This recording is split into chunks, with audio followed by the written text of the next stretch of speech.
Festival series के साथ समझते हैं अपने बजट को। आपको पता है बाजार में सोना 1,14,000 प्रति 10 ग्राम बिक रहा है, लेकिन इसकी रियल में प्राइस 74,000 रुपए है। ये सुनकर आप भी चौंक गए होंगे, लेकिन आइए समझते हैं इसके पीछे की पूरी कहानी। सोने की कीमत सबसे पहले तय होती है इंटरनेशनल मार्केट में। दुनिया भर में गोल्ड ट्रेंड डॉलर में होता है और अभी इंटरनेशनल प्राइस $2600 प्रति औंस है।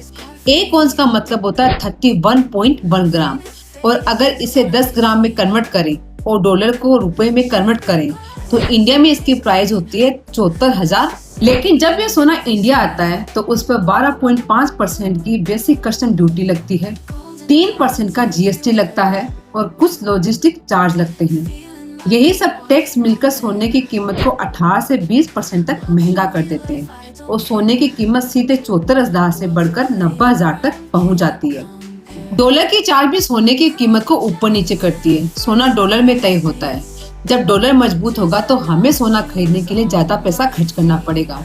जैसे अभी रुपया कमजोर है, इसीलिए सोने की बेस प्राइस भी बढ़ी हुई है।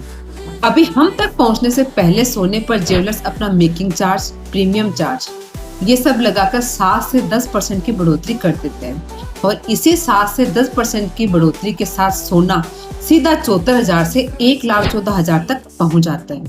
यानी इंटरनेशनल चार्ज, टैक्स और ज्वेलर्स मेकिंग चार्ज को मिलाकर इन तीनों का गोल्ड ट्रायंगल ही सोने को इतना महंगा कर देता है।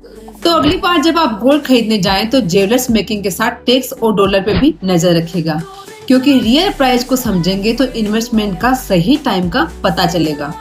याद रखिए, 1,14,000 प्रति 10 ग्राम सोना भले ही चमकदार हो, लेकिन इसकी रियल प्राइस 74,000 रुपए है। फर्क सिर्फ ट्रेड, डॉलर और टैक्स का है।